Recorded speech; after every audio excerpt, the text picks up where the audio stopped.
ବର୍ଷର ଶେଷ ଚନ୍ଦ୍ରଗ୍ରହଣ ପଡ଼ିବା ପାଇଁ ଯାଉଛି।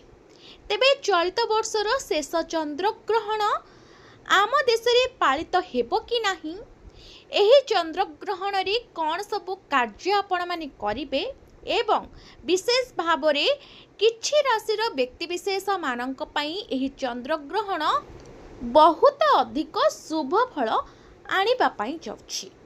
ତେବେ ଦର୍ଶକ ବନ୍ଧୁ, ବର୍ଷର ଶେଷ ଚନ୍ଦ୍ରଗ୍ରହଣ କେବେ ଘଟିବାକୁ ଯାଉଛି ଏବଂ ଏହି ଚନ୍ଦ୍ରଗ୍ରହଣ ପାଳିତ ହେବ କି ନାହିଁ ସେ ସମ୍ପର୍କରେ ଆସନ୍ତୁ ଏହି ଭିଡ଼ିଓରେ ଆଗକୁ ଜାଣିନେବା। ଭିଡ଼ିଓରେ ଆଗକୁ ବଢ଼ିବା ପୂର୍ବରୁ ଆପଣମାନଙ୍କୁ ଛୋଟ ଅନୁରୋଧ, ଆପଣମାନେ ଯଦି ଆମ ଚ୍ୟାନେଲକୁ ନୂଆ ଆସୁଛନ୍ତି ତେବେ ଚ୍ୟାନେଲକୁ ସବସ୍କ୍ରାଇବ୍ କରି ପାଖରେ ଥିବା ବେଲ୍ ଆଇକନ୍କୁ ପ୍ରେସ୍ କରିଦିଅନ୍ତୁ। କମେଣ୍ଟ ବକ୍ସରେ ଜୟ ମା ଲକ୍ଷ୍ମୀ ନିଶ୍ଚିନ୍ତ ଲେଖନ୍ତୁ। ତେବେ ଆସନ୍ତୁ ଡେରି କରିବାନି, ଭିଡ଼ିଓଟିକୁ ଆରମ୍ଭ କରିନେବା ଏବଂ ଜାଣିବା ବର୍ଷର ଶେଷ ଚନ୍ଦ୍ରଗ୍ରହଣ କେବେ ଘଟିବା ପାଇଁ ଯାଉଛି ଏବଂ କେଉଁ ରାଶିର ବ୍ୟକ୍ତିବିଶେଷମାନଙ୍କର କେଉଁଭଳି ପ୍ରଭାବ ରହିବ ଜୀବନରେ ଏବଂ କେଉଁ 4ଗୋଟି ରାଶିର ବ୍ୟକ୍ତିବିଶେଷମାନେ ବିଶେଷ ଲାଭ ପାଇବେ ଏହି ଚନ୍ଦ୍ରଗ୍ରହଣ ପରଠାରୁ। ଦର୍ଶକ ବନ୍ଧୁ, ମାସମାନଙ୍କ ମଧ୍ୟରେ ଶ୍ରାବଣ ମାସ ହେଉଛି ଏକ ଗୁରୁତ୍ୱପୂର୍ଣ୍ଣ ମାସ। ଏହି ପବିତ୍ର ମାସ ଆହୁରି ଗୁରୁତ୍ୱପୂର୍ଣ୍ଣ କାରଣ ଅଗଷ୍ଟ 28ରେ ଆଂଶିକ ଚନ୍ଦ୍ରଗ୍ରହଣ ଲାଗିବାକୁ ଯାଉଛି। ବିଭିନ୍ନ ରାଶି ଉପରେ ଏହାର ପ୍ରଭାବ ପଡ଼ିବ। କିନ୍ତୁ 28 ଅଗଷ୍ଟ 2026ରେ ଚନ୍ଦ୍ରଗ୍ରହଣ ଶନିଙ୍କର କୁମ୍ଭ ରାଶି ଓ ଶତଭିଷା ନକ୍ଷତ୍ରରେ ଘଟିବ। ତେଣୁକରି ଏହାର ପ୍ରଭାବ କିଛି ରାଶିର ବ୍ୟକ୍ତିବିଶେଷମାନଙ୍କ ଉପରେ ପଡ଼ିବା ପାଇଁ ଯାଉଛି। ବିଶେଷ ଭାବରେ କିନ୍ତୁ 4ଗୋଟି ରାଶିର ବ୍ୟକ୍ତିବିଶେଷମାନଙ୍କର ଜୀବନରେ ଗୋଟେ ସକାରାତ୍ମକ ପରିବର୍ତ୍ତନ ଆସିବାକୁ ଯାଉଛି। ତେବେ ପ୍ରଥମ ରାଶିଟି ହେଉଛି ଯାହା ଉପରେ ସକାରାତ୍ମକ ପରିବର୍ତ୍ତନ ପଡ଼ିବ, ମେଷ ରାଶି। ଚନ୍ଦ୍ରଗ୍ରହଣରେ ଶନିଙ୍କର ବିଶାଳ ସ୍ଥିତି ମେଷ ରାଶି ଲୋକଙ୍କ ଜୀବନରେ ବହୁତ ଶୁଭ ହେବା ପାଇଁ ଯାଉଛି। ଫଳସ୍ୱରୂପ ହଠାତ୍ ଆପଣଙ୍କ ହାତରେ ଟଙ୍କା ଆସିବ। ପୂର୍ବର ଅପେକ୍ଷା ଆପଣ ଆୟ ବୃଦ୍ଧି ପାଇବ। ଆୟର ନୂତନ ରାସ୍ତା ଖୋଲିବ।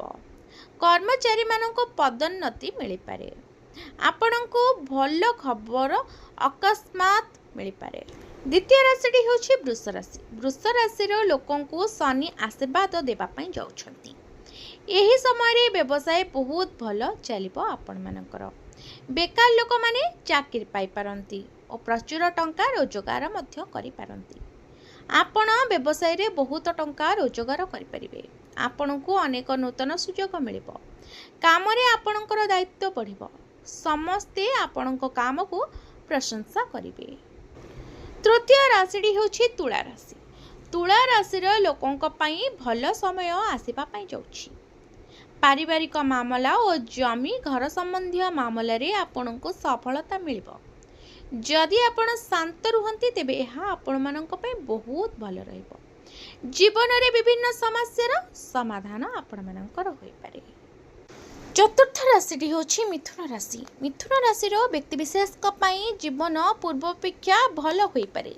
ଚନ୍ଦ୍ରଗ୍ରହଣ ସମୟରେ ଆପଣ ଶନିଙ୍କ କୃପା ପ୍ରାପ୍ତି କରିବେ। ଦେଶ ଏବଂ ବିଦେଶ ଭ୍ରମଣ କରିବାର ଆପଣଙ୍କୁ ସୁଯୋଗ ମିଳିବ। ପଡ଼ି ରହିଥିବା କାମ ଏବଂ ଅଟକି ରହିଥିବା କାମ ସମ୍ପୂର୍ଣ୍ଣ ହେବ। ଆପଣଙ୍କୁ ପୁରୁଣା ନିବେଶରୁ ଲାଭ ମିଳିବ। ପ୍ରତିଯୋଗିତାମୂଳକ ପରୀକ୍ଷାରେ ଆପଣଙ୍କୁ ସଫଳତା ମିଳିବାର ବହୁତ ସମ୍ଭାବନା ରହୁଛି। ପରିସ୍ଥିତି ଅନୁକୂଳ ରହିବ।